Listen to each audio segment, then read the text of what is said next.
¿Y por qué creen que le pongo esa foto de un paciente gran quemado? Prácticamente el 100% de quemadura, ¿eh? ¿Por qué creen los estudiantes?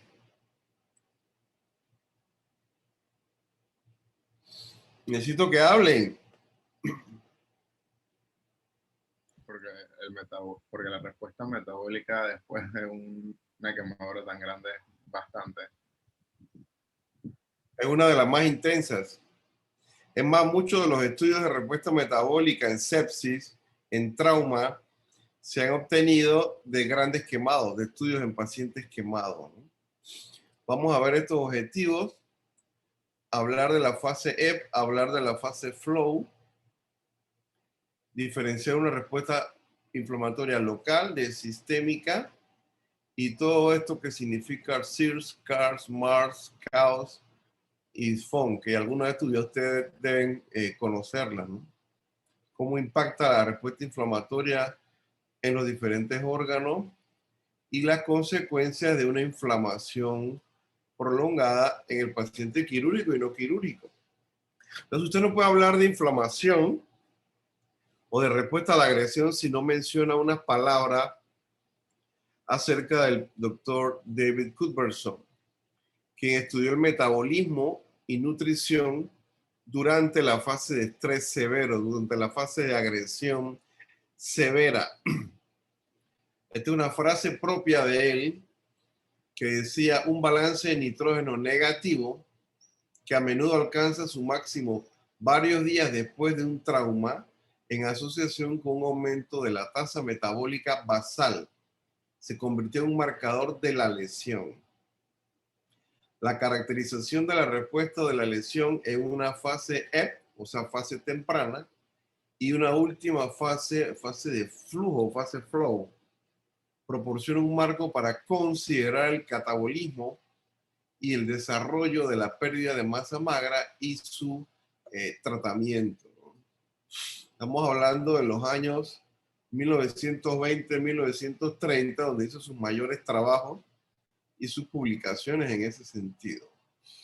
En pacientes de trauma, en pacientes de fracturas de fémur, muchos de ellos, evaluando el metabolismo del calcio, del fósforo, del nitrógeno, del potasio y, por supuesto, los cambios de estas fases, ¿no? En esta fase aguda, pues con un dramático catabolismo proteico que lleva pérdida de nitrógeno, principalmente destrucción de músculo esquelético. Y luego viene un aumento de lo que es el consumo de oxígeno, que es la fase flow. Gráficamente se puede ver mejor. Esto lo describió en 1930, donde la fase de shock o la fase EP, el organismo hace todo lo necesario para sobrevivir en esta fase EP. Y luego que sobrevive, entonces viene la fase de flow, que es una fase de flow temprana, una fase de flow tardía o recuperación que demora diferentes periodos. Y aquí es donde aparece la respuesta inflamatoria sistémica en la fase de flow temprana asociada a catabolismo. Y luego tenemos la fase anabólica, que es la fase de recuperación, donde la síntesis proteica dependerá mucho del aporte nutricional que reciba el paciente. Entonces, si esto lo vemos en gráfica y en tiempo, acá a la izquierda, en el eje vertical, ustedes pueden graficar cualquiera de estos. Frecuencia cardíaca, gasto cardíaco, frecuencia respiratoria, consumo de oxígeno, niveles de citoquinas circulantes, gluconeogénesis, lipólisis, niveles de catecolamina y gasto basal energético. Entonces, como les decía, en las primeras 24 horas en promedio puede ser un poco menos, puede ser un poco más, dependiendo de la severidad de la lesión inicial, todos descienden. Y luego viene entonces un aumento, que es lo que se considera la fase flow en el tiempo, ¿verdad? Y se supone que es una curva que sube y baja hacia la recuperación. Pero si el paciente se complica con una neumonía, con una infección de la herida, cualquier complicación de esas intrahospitalarias, entonces nuevamente la curva sube y podemos tener un paciente nuevamente con una respuesta inflamatoria y ya con asociación de fallas de órganos, falla renal, falla hepática, falla pulmonar, falla hemodinámica, etc. Si el paciente no logra recuperarse de la fase EP, entonces tempranamente puede aparecer estas fallas orgánicas aquí como un paso previo a la muerte del paciente. Si eso no ocurre, entonces podría ocurrir acá estas fallas orgánicas. Esto puede también perpetuarse en el tiempo. El paciente se cronifica. Paciente grave, la mayoría están en cuidados intensivos. Entonces se va al paciente crítico crónico, que demora más de 14 días en cuidados intensivos.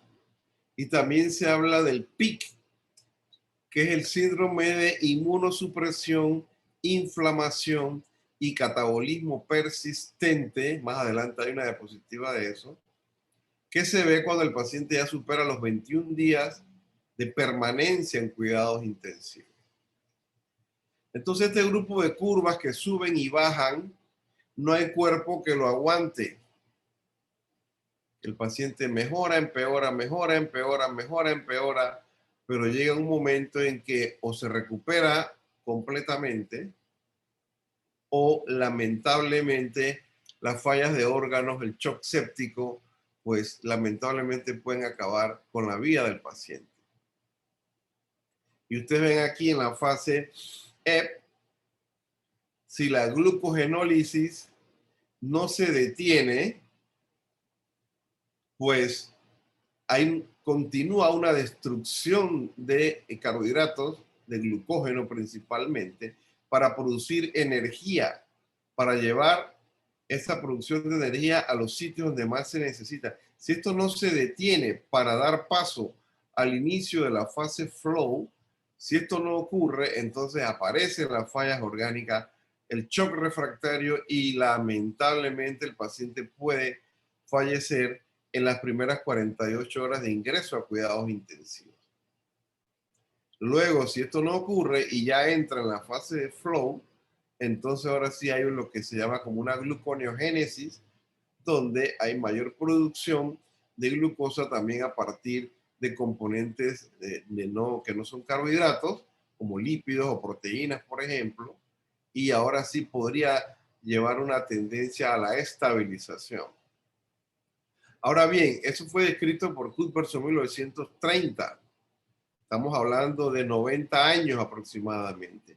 En estos 90 años que han pasado, se han ido agregando diferentes términos, diferentes palabras a lo largo de diferentes investigaciones en estos 90 años para nutrir mejor qué significa la fase EP y qué significa la fase flow, que ustedes pueden leer en esta tabla, ¿verdad?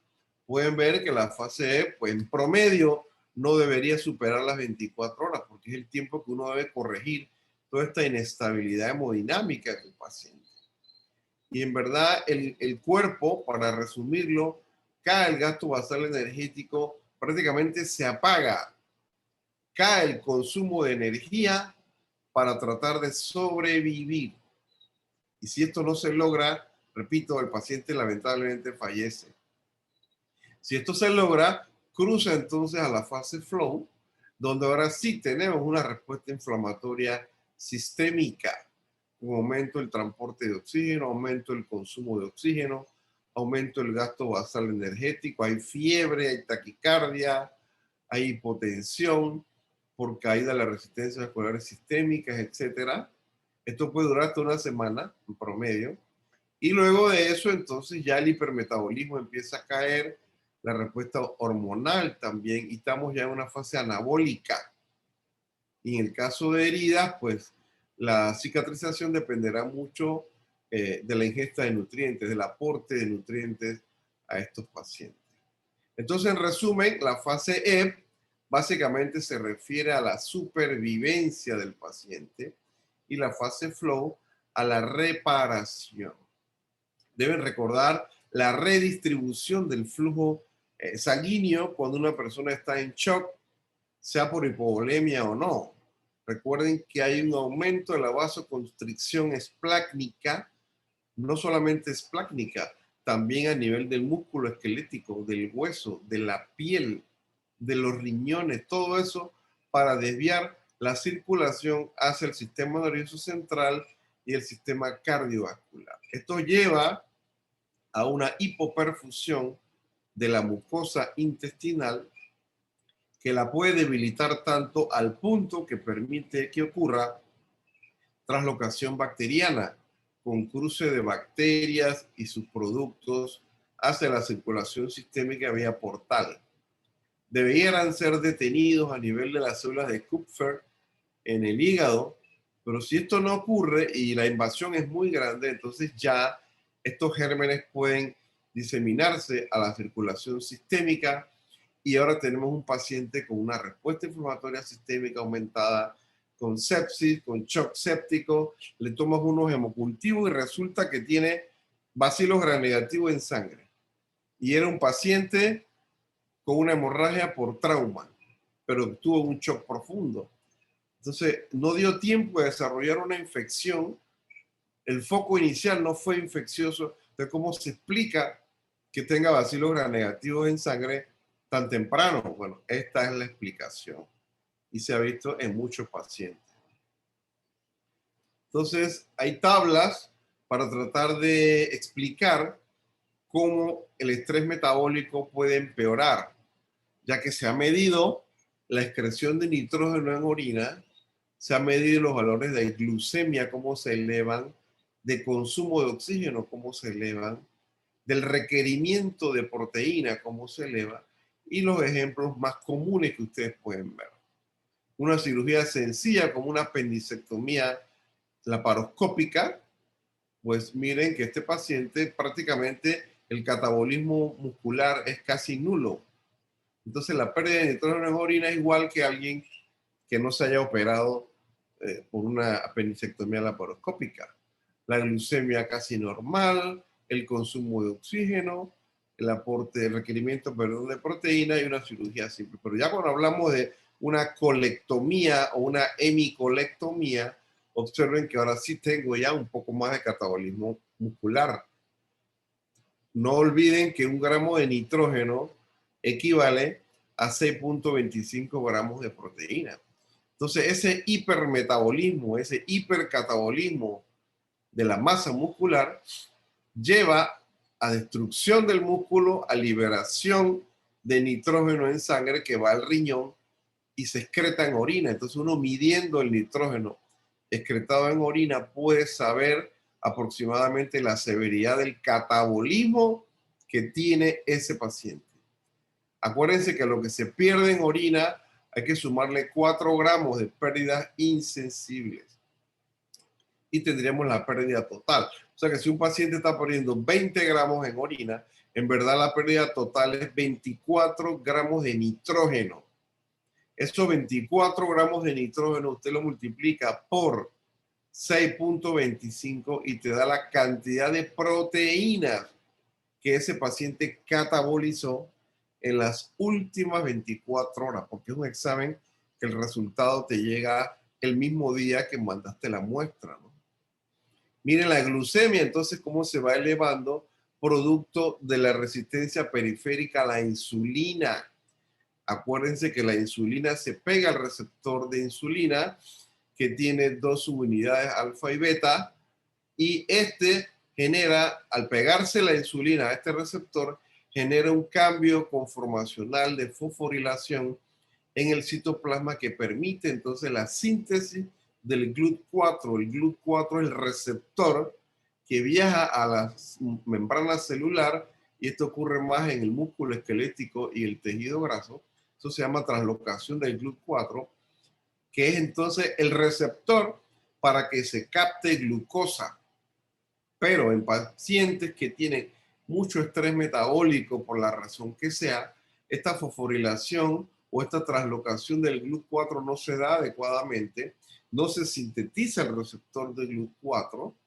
Entonces, en la célula sigue habiendo falta de glucosa y sigue enviando señales al hígado, necesito glucosa, el hígado sigue produciendo más glucosa a través de la neoglucogénesis y lo que va a ocurrir es una hiperglucemia, pero no entra glucosa a los tejidos dependientes de insulina para captar glucosa, principalmente músculo y tejido graso. Y asimismo también aumenta el consumo de oxígeno y asimismo aumenta la necesidad de proteína, el requerimiento de proteínas. Fíjense cómo una cirugía compleja que puede ser una micolectomía o una colectomía total aumenta al paciente de trauma y el más severo es el paciente gran quemado. Aquí también va otro grupo de pacientes que es el paciente con trauma craneoencefálico severo. El paciente con trauma craneoencefálico severo es un paciente tan catabólico como el paciente con sepsis o con quemadura severa. El máximo es el quemado y al lado de él también está el trauma craneoencefálico severo. Entonces ustedes pueden tener dos tipos de cambios o de metabolismo, de cambios en el metabolismo.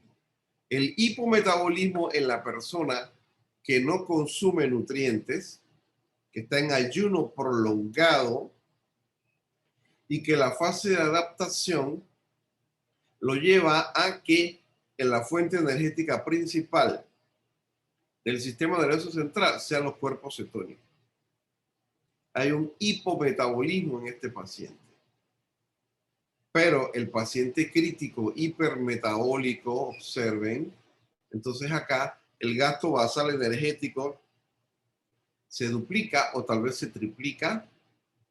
Hay mayor activación de mediadores y hay una gran intensificación de la proteólisis, de oxidación de aminoácidos de cadena ramificada, valina, leucina, isoleucina, síntesis hepáticas de proteínas de fase aguda, mayor producción de urea, mayor pérdida de nitrógeno en orina que hemos repetido y gluconeogénesis también. Entonces acá la producción de cuerpos cetónicos es muy diferente a lo que ocurre en el paciente hipometabólico en ayuno, ¿verdad? Aquí pueden comparar un paciente sano, 70 kilos, miren la distribución en porción, esto suma 100, ¿no? Así que no es para compararlos como tal, simplemente para demostrar que este paciente sano, pues el gasto basal energético se mantiene 65%, pero un paciente posterior, 24 horas por una cirugía mayor, aumenta mucho el gasto basal energético, la producción de calor aumenta también y el trabajo físico disminuye porque se supone que el paciente está inactivo, está enfermo, está recién operado con una cirugía muy grande, pero aún así el gasto basal energético se aumenta enormemente después de una cirugía mayor, después de un trauma severo, después de una gran quemadura, etcétera, etcétera. Entonces acá ustedes tienen lo que ocurre en cualquiera de nosotros si decidimos colocarnos en huelga de hambre porque estábamos esperando la vacuna y no nos la pusieron y se la pusieron a gente que nunca ha visto pacientes COVID. Entonces decidimos todos ponernos una huelga de hambre y aguantamos un día, 2 días, 3 días tomando agua solamente. Y estos son los cambios que ustedes van a ver. Fíjense, el que pesa 70 kilos, en verdad, estas son las reservas que tiene de carbohidratos, de lípidos y de proteína y cuánto eso representa en energía. Ahora, esos depósitos de carbohidratos están en el músculo, el glucógeno, está en el hígado y la glucosa que circula en esa persona.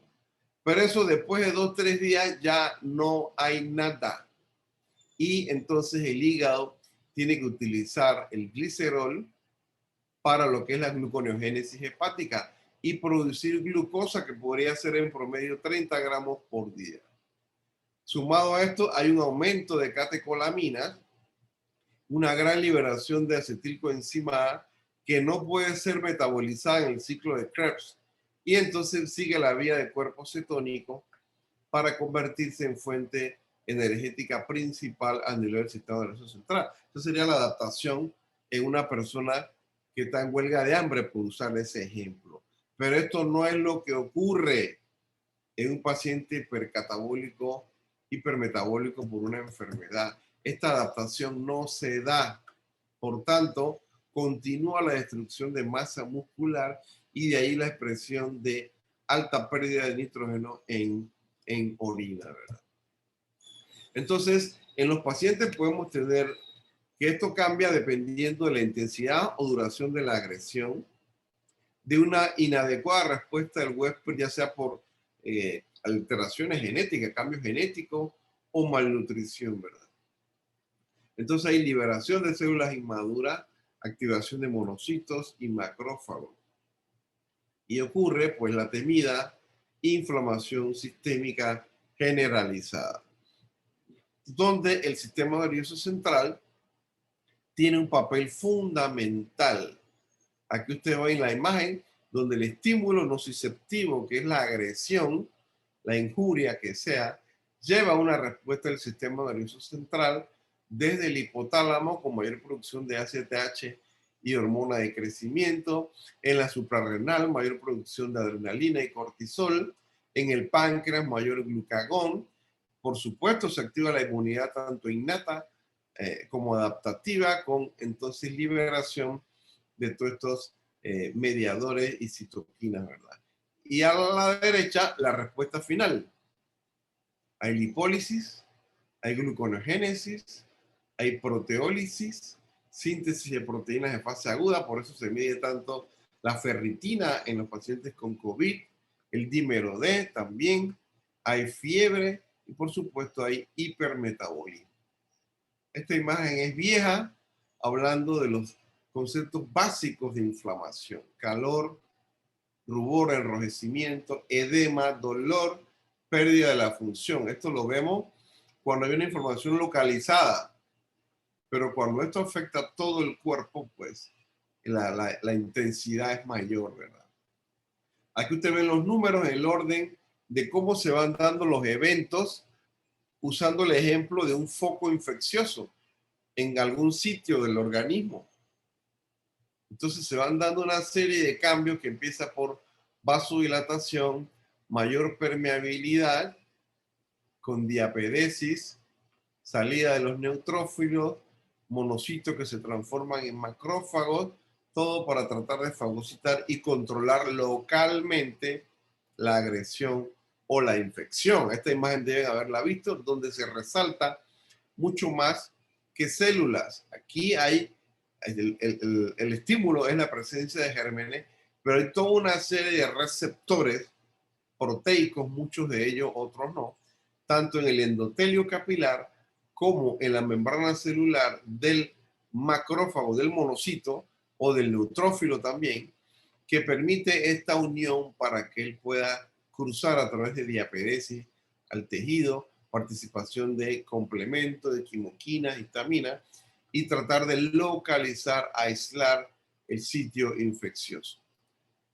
Entonces siempre va a haber moléculas proinflamatorias, destacándose de primero el factor de necrosis tumoral, y moléculas antiinflamatorias. Entonces el balance de ambos grupos es que tendremos la intensidad de la respuesta inflamatoria sistémica. Entonces eso explica por qué hay gente que al mismo estímulo tiene mayor inflamación que otros. Porque mucho tiene que ver la genética, mucho tiene que ver la alimentación previa por décadas para tener una respuesta inflamatoria masiva o acorde al estímulo nociceptivo.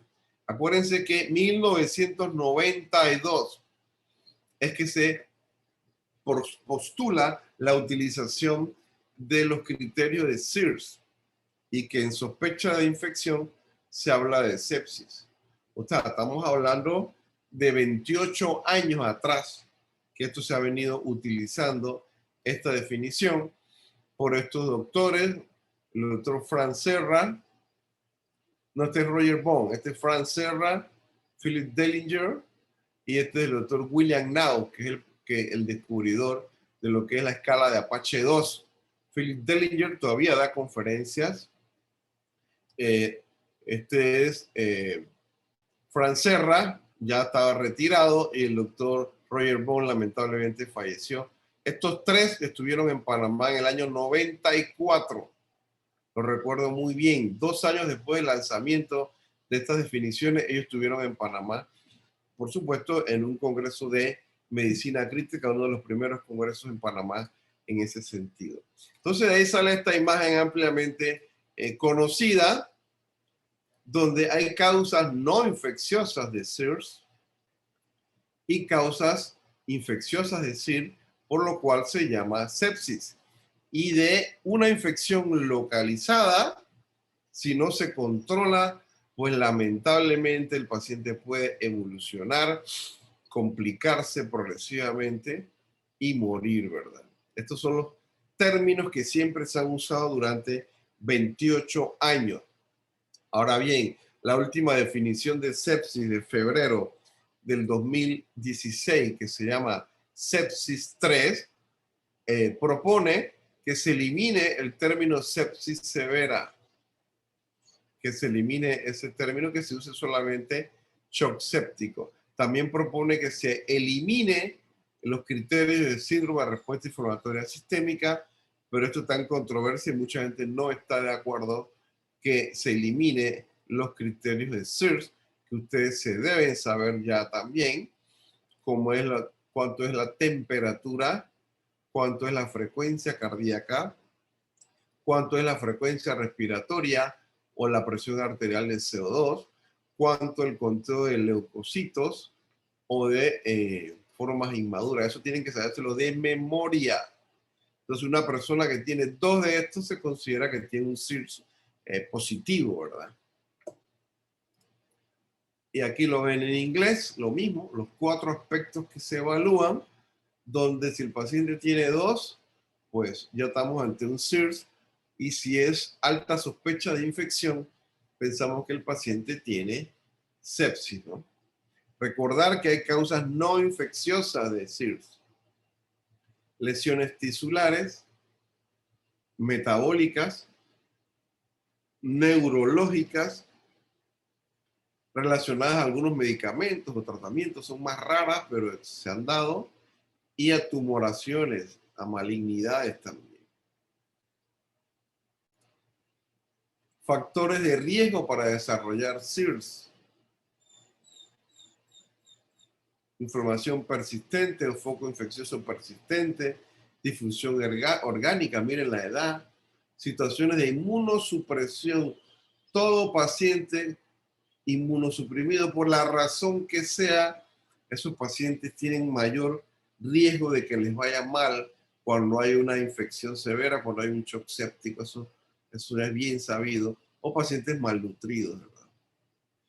Entonces, a nivel del hipotálamo, específicamente en el núcleo paraventricular y en el locus cerúleo, es donde se dispara la respuesta inflamatoria en varias fases.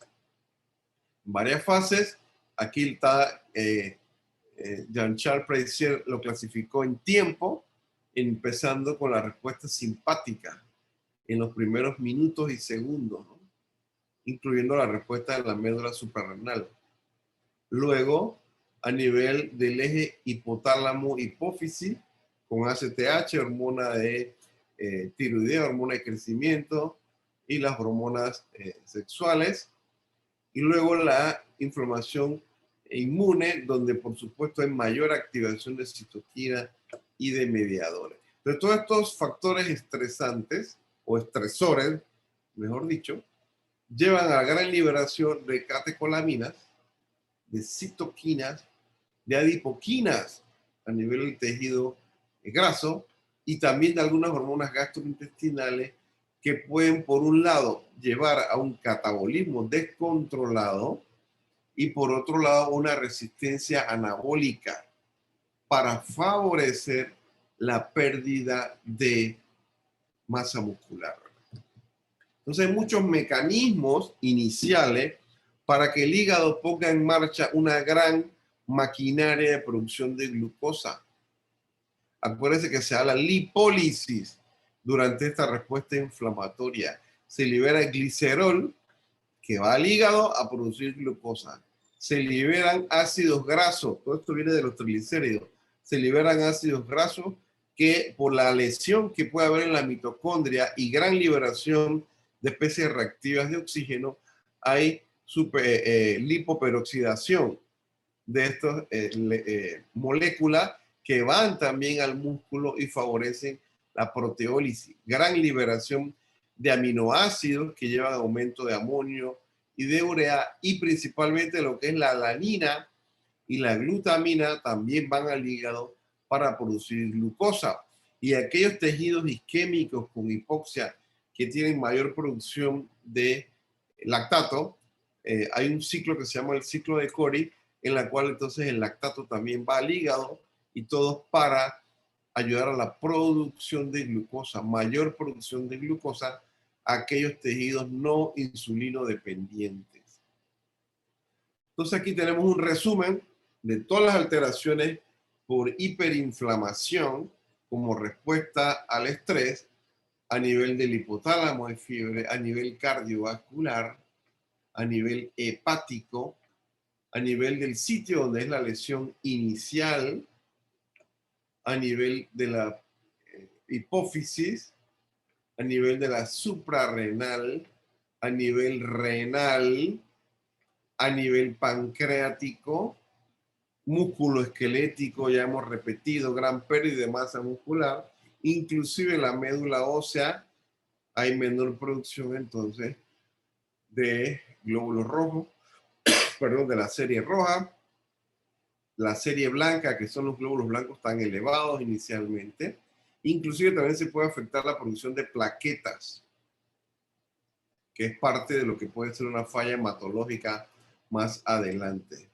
Entonces, nuevamente lo mismo acá con la hipófisis, la suprarrenal, la liberación de aldosterona, y a nivel renal, en lo que es el eje renina, angiotensina, aldosterona y la producción de angiotensina de verdad. Recordar cuáles son sus acciones, donde la principal es un potente vasoconstrictor.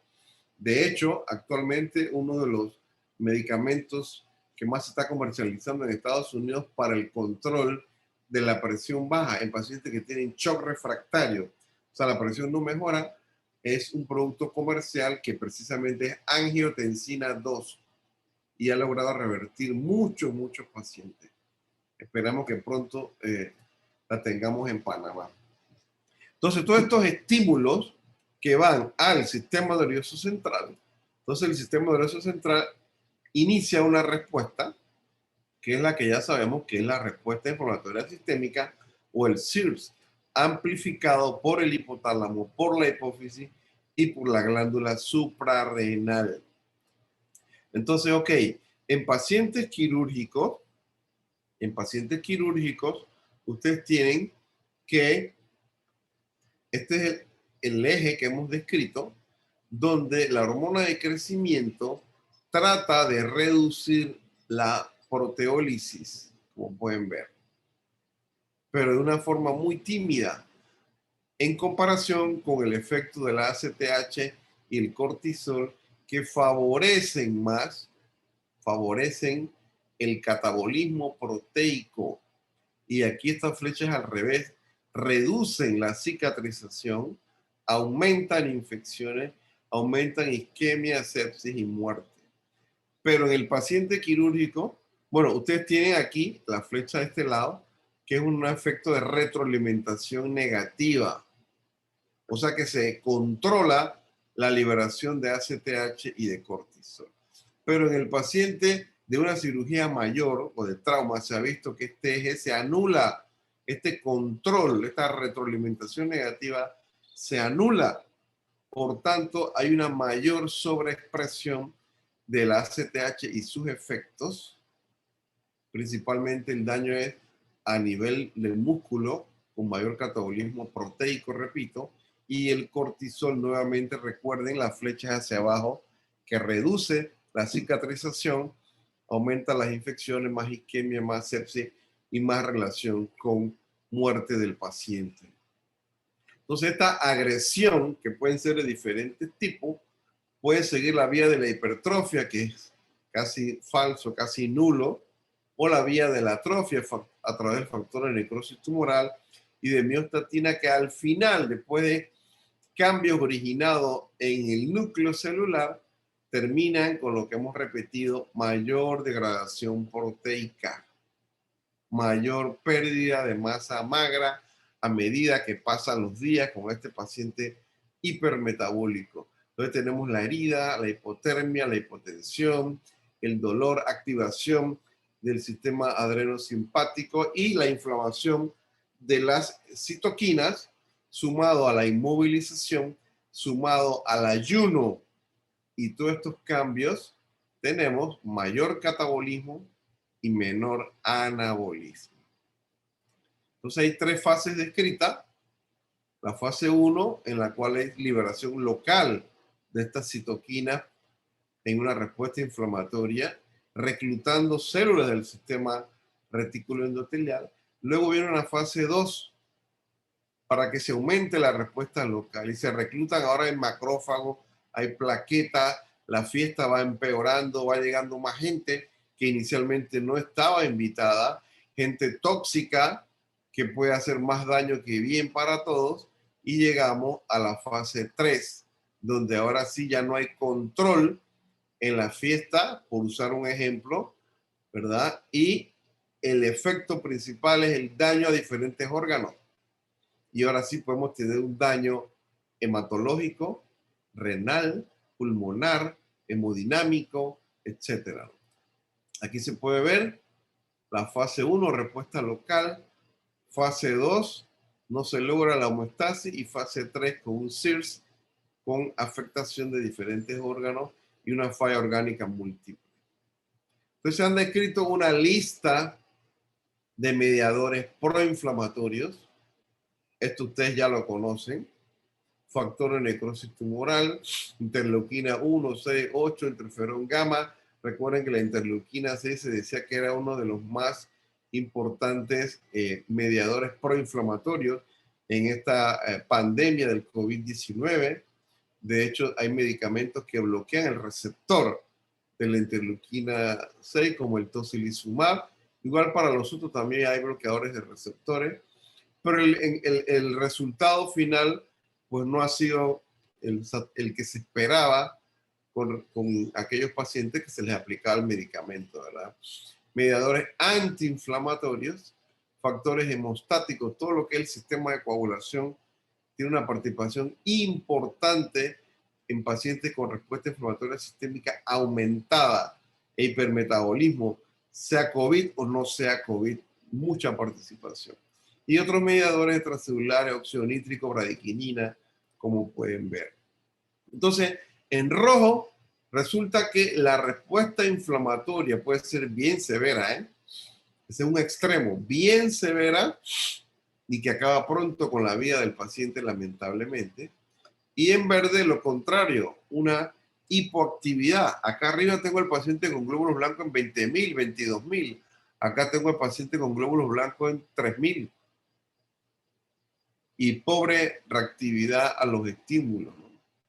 Entonces, aquí el paciente prácticamente no se está defendiendo de la agresión, a diferencia en rojo, que sí hay una defensa exagerada del mismo. Entonces, el macrófago, pues tienes factor de necrosis tumoral, interleuquina 1, 6, 8, 12, lleva toda una serie de cambios locales y al final tenemos fiebre, movilización de metabolitos, etcétera, toda una serie de cambios.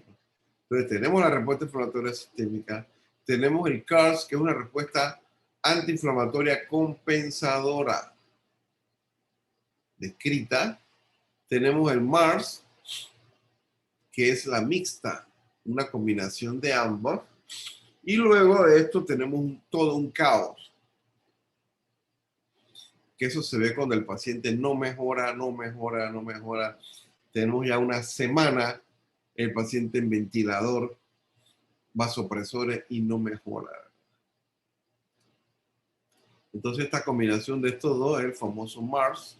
Y en el caos tenemos pues que predomina la respuesta inflamatoria sistémica, la homeostasis se intenta pero no se logra, apoptosis, afectación de órganos, porque eso no se queda solo en inflamación, sino que de pronto ya empieza la falla renal, hay que dializar al paciente, aumento de las transaminasas, falla hepática, etcétera, ¿no? Miren esta gráfica del año 96 y ustedes pueden ver cómo en la agresión, en este caso, que es shock o trauma o quemadura, genera una respuesta inflamatoria sistémica aumentada. Pero si se aumenta demasiado, tempranamente aparece falla orgánica múltiple y el paciente puede fallecer tempranamente. No salió de la fase EP.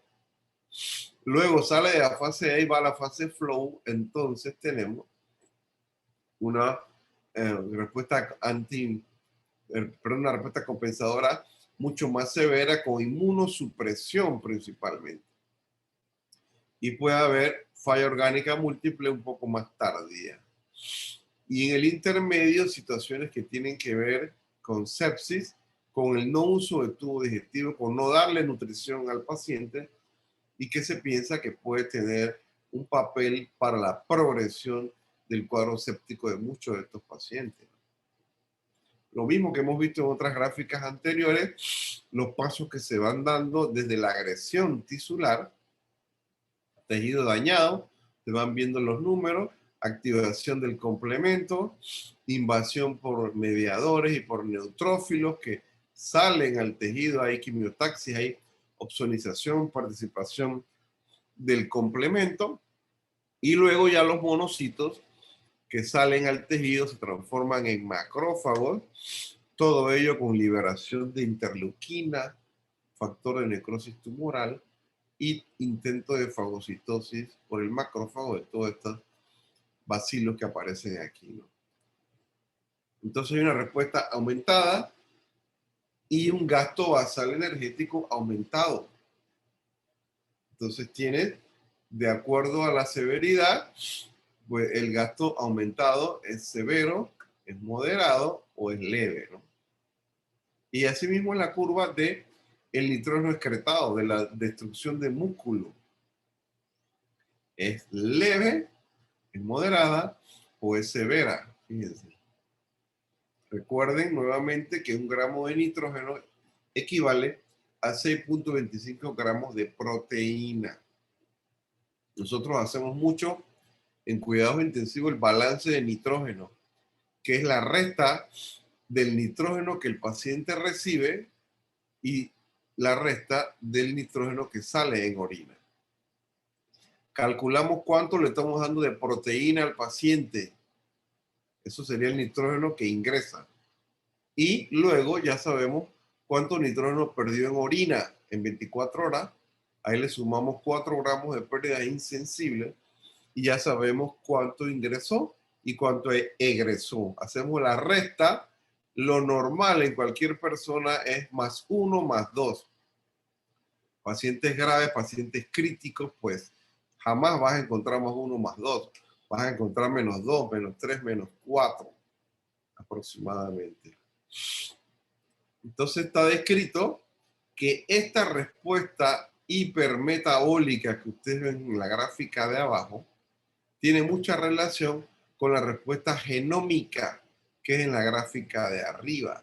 O sea, si ustedes ven la línea azul, corresponde a sepsis, sería el triangulito este. La línea intermitente celeste sería pacientes de trauma y la roja sería pacientes quemados. Y se relacionan las curvas de arriba con las curvas de abajo. Es decir, que la respuesta inflamatoria en cada uno de esos tres ejemplos sigue el mismo patrón que la respuesta genética en cada uno de esos tres grupos de pacientes. Por eso algunos no hablan de respuesta, no hablan de tormenta de citoquina, sino que hablan de tormenta genómica, porque en verdad la tormenta genómica es lo que da origen a la respuesta de citoquina, a la liberación de citoquina. Entonces tenemos la respuesta orgánica al estrés, que está relacionada a la magnitud o severidad de la agresión, a la duración, al estado nutricional que tenga ese paciente y si hay enfermedades relacionadas. Y acá tenemos entonces la relación con la fase ebb, con la fase flow. Recordando que hay ejes que también se afectan durante esta respuesta, ¿verdad? Entonces, esto es lo que ocurre desde el punto de vista del manejo de líquidos y electrolitos en la respuesta metabólica a la agresión. Miren. En la fase inicial, en la fase ebb, hay hipovolemia, pero mejora con líquidos. Hay que evitar la hipovolemia porque necesita mantener una buena perfusión tanto al sistema cardiovascular como al sistema nervioso central. Y lamentablemente se sacrifica esto de acá. Hay mayor catabolismo proteico y excreción de nitrógeno en orina, ya lo hemos dicho. Puede ocurrir edema por el aporte excesivo de líquido, por la presión oncótica positiva y también porque puede haber aumento de la permeabilidad vascular. Entonces, si pesamos a estos pacientes, ustedes van a ver que cuando se trata de sepsis y shock séptico, pues el peso aumenta enormemente. Pero en cirugías mayores que no se han complicado, miren que el peso en promedio disminuye. O en ayuno también disminuye. También podemos ver los 5 ejes descritos que también se afectan. El eje hipotálamo, hipófisis, adrenal, que ya lo vimos y lo que lleva es a catabolismo proteico. El eje tirotrópico, en la cual disminuyen los niveles de T3 y se ha visto que la conversión periférica de T4 a T3 también se ve disminuida. Recuerden que la hormona activa es la T3. Bueno, las citoquinas elevadas pueden llevar a menores niveles de T3. Hormona de crecimiento. Ya les dije que tímidamente trata de compensarlo, pero no lo logra. El eje lactotrófico, en la cual hay mayor producción de prolactina. Y también con respecto a la hormona luteinizante y la testosterona. Recuerden que la testosterona es una importante hormona anabólica, ¿no? Entonces tenemos acá patrones moleculares asociados a proteína y patrones moleculares asociados a daños.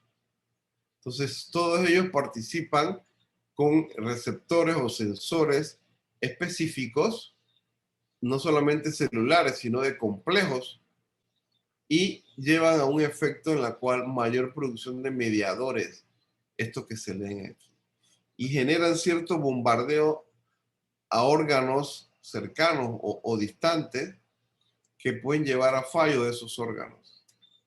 Y así tenemos que el control de la fuente es efectivo y el paciente se puede recuperar, o el control de la fuente es inefectivo y el paciente continúa una temida progresión hacia falla orgánica múltiple.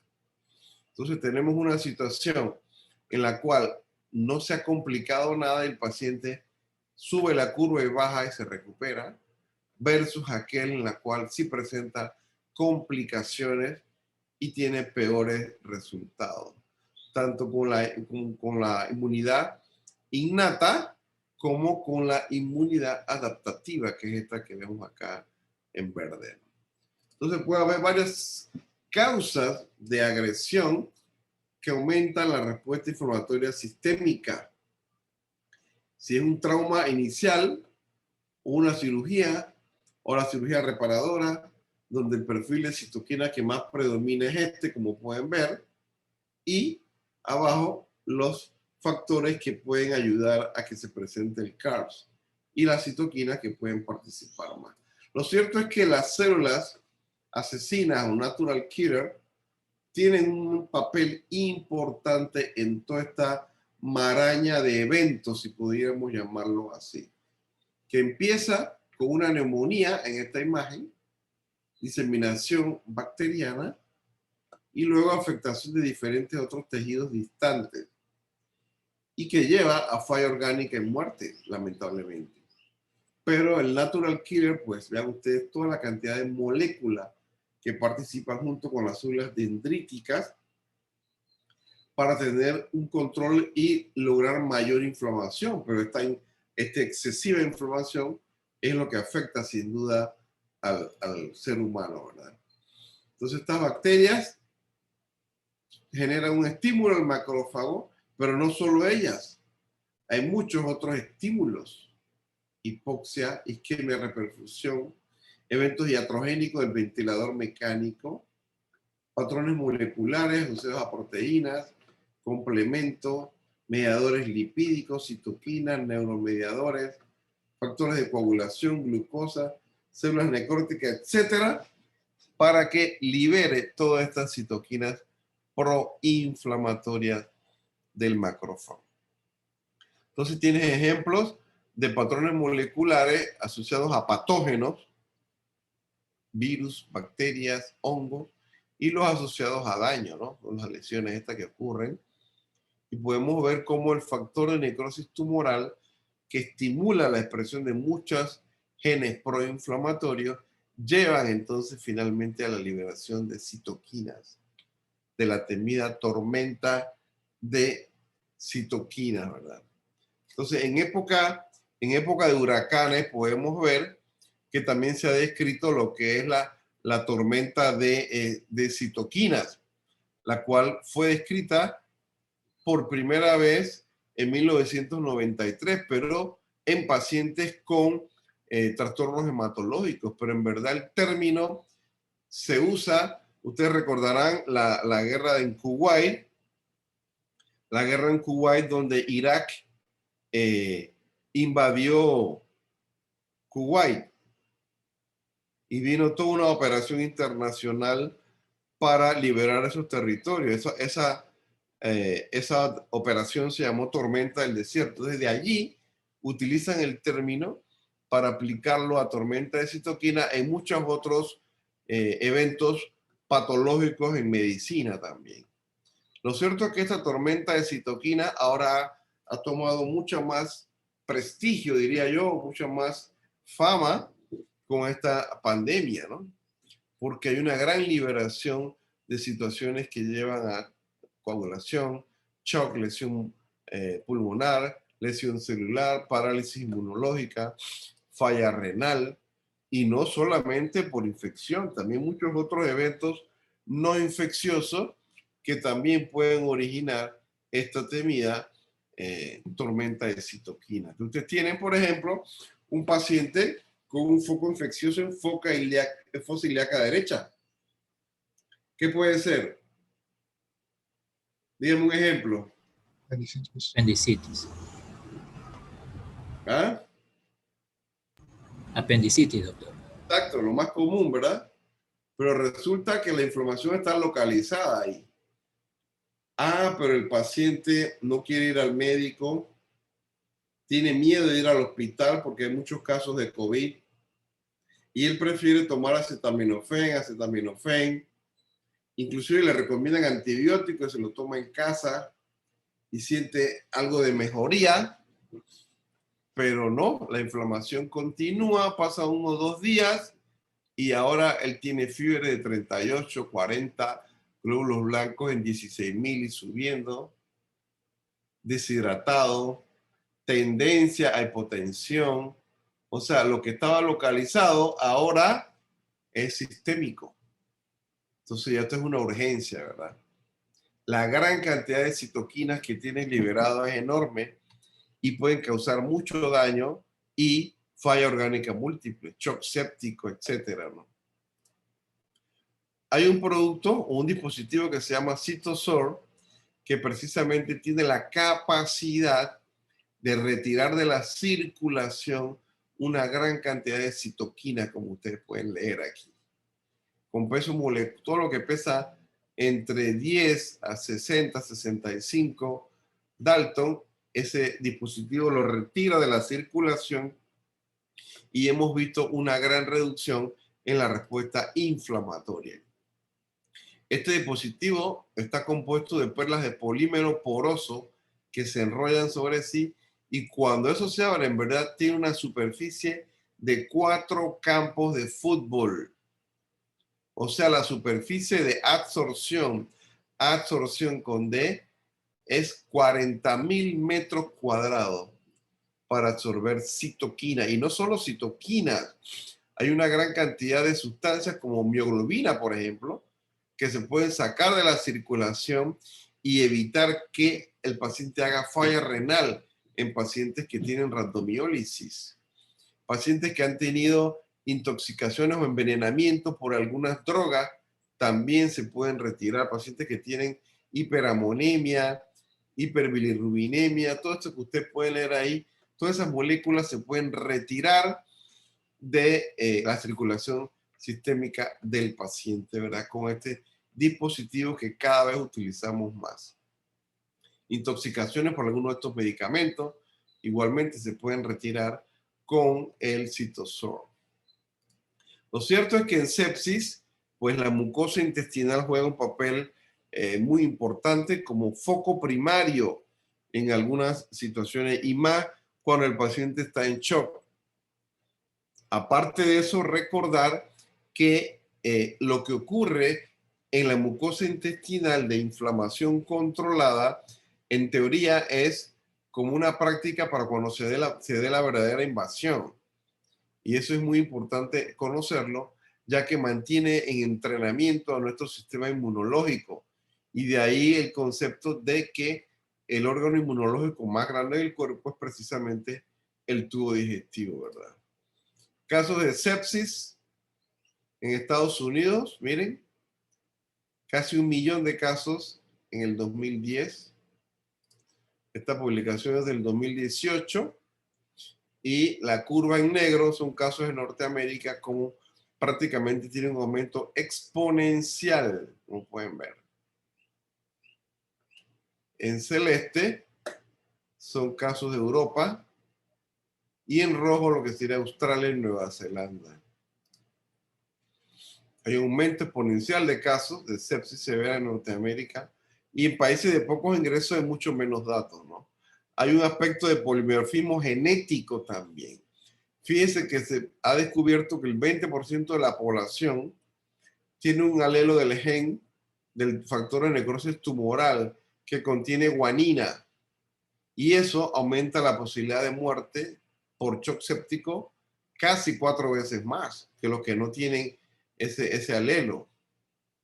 O aquellos que tengan 2 copias del intrón del gen también de la interleuquina 1A les da 2.14 veces mayor posibilidad de desarrollar sepsis. O sea, estudios genéticos que se han hecho en poblaciones y que demuestran que puede haber cierto riesgo también, cierta susceptibilidad. Recordar la tríada clínica: hipotensión, hipoperfusión y disfunción orgánica. Entonces estas tres son como el cancerbero, ¿no? Que es el perro de 3 cabezas que cuida la entrada del infierno, según este autor, y que son las que tenemos que evitar. Pacientes obesos son pacientes inflamados y tienen ciertos datos de translocación bacteriana ya ampliamente conocidos que los mantienen inflamados. La tríada fisiopatológica: inflamación, hipercoagulabilidad, hipofirinólisis. Entonces, todo eso favorece la falla de órganos. De la misma imagen que la anterior, aquí aparecen mucho más proteínas o receptores, tanto del endotelio como de la membrana de los neutrófilos, que permiten su adhesión, permiten el rolling y que le ocurra la diapedesis al sitio donde se requiere. Entonces decíamos que hay pérdida de masa muscular, pero no solo muscular, es visceral también y se afecta a la función del órgano y por eso la función inmunológica también se debilita y tenemos más infecciones en los pacientes, más complicaciones y más fallas orgánicas múltiples. Aquí está la gráfica, que a partir de este hipermetabolismo nosotros tenemos mayor destrucción de masa muscular y que se expresa con nitrógeno excretado en orina, fíjense. El que mayor cataboliza es la quemadura mayor, quemaduras extensas, y aquí arriba también debe estar el paciente con trauma cráneoencefálico severo. Entonces, todos estos pacientes que ingresan a cuidados intensivos tienen lo que se llama la tormenta perfecta, porque se afecta mucho el metabolismo del músculo. Disminuye la fuerza muscular, disminuye la masa muscular y lleva una gran debilidad. Y esta debilidad perdura mucho tiempo después, hasta un año, en la mitad de los pacientes que han salido de cuidados intensivos. Y de ahí lo que es el PICS que les mencionaba, descrito desde el año 2010 como tal. Aquí ustedes pueden ver un recuento histórico de los diferentes avances que pudieron darse en la evolución de los pacientes quirúrgicos. Vean ustedes, y a partir del 2010 entonces se habla del PIC, que es el síndrome de inmunosupresión, inflamación y catabolismo persistente. Miren, un paciente sufre una agresión aquí inicial que lo lleva a cuidados intensivos.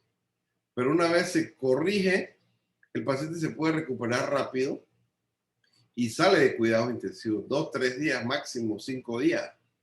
Pero si la respuesta inflamatoria es muy severa, entonces tempranamente puede ocurrir una falla orgánica múltiple y lamentablemente perder la vida del paciente.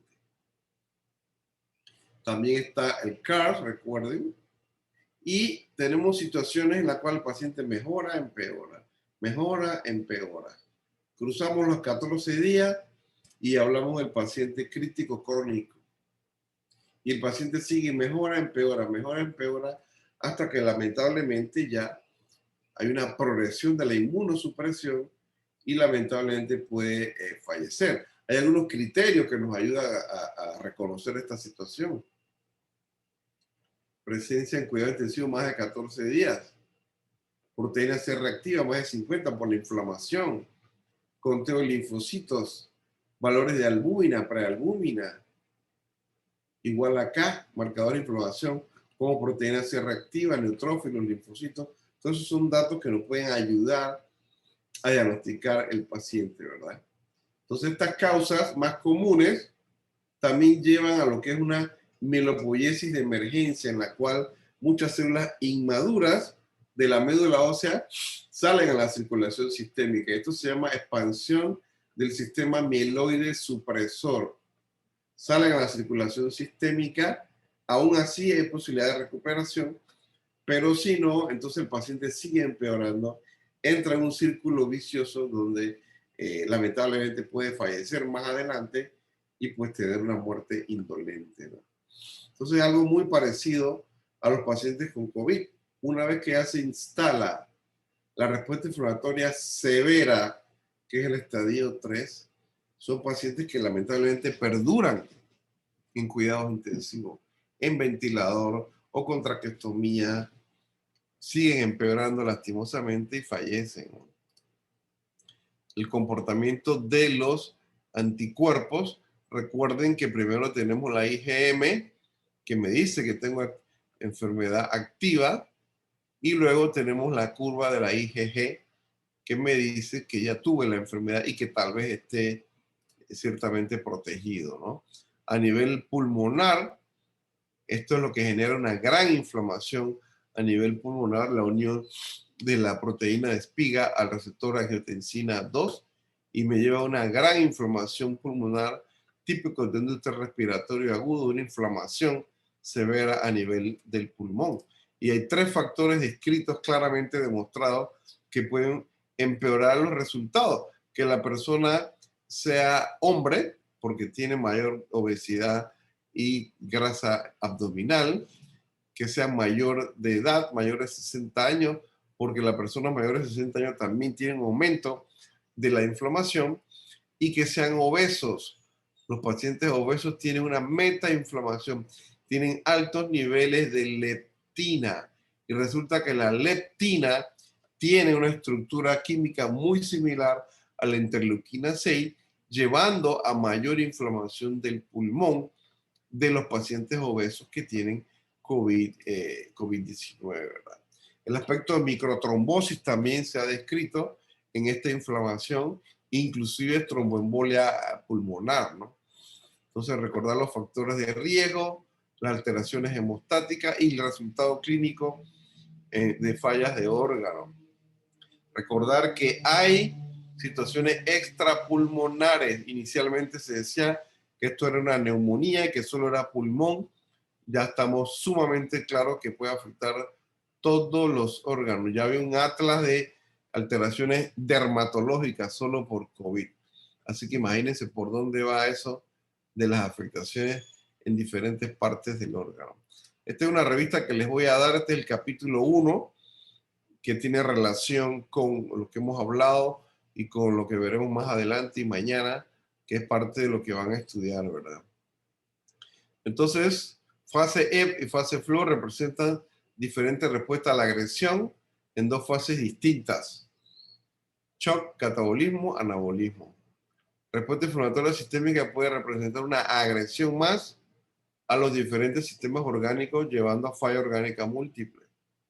Falla orgánica múltiple es la expresión más severa de la respuesta inflamatoria y, de no controlarse, lleva al paciente a un shock refractario. Ya el shock refractario en verdad es el último paso, el paso previo a la muerte, lamentablemente.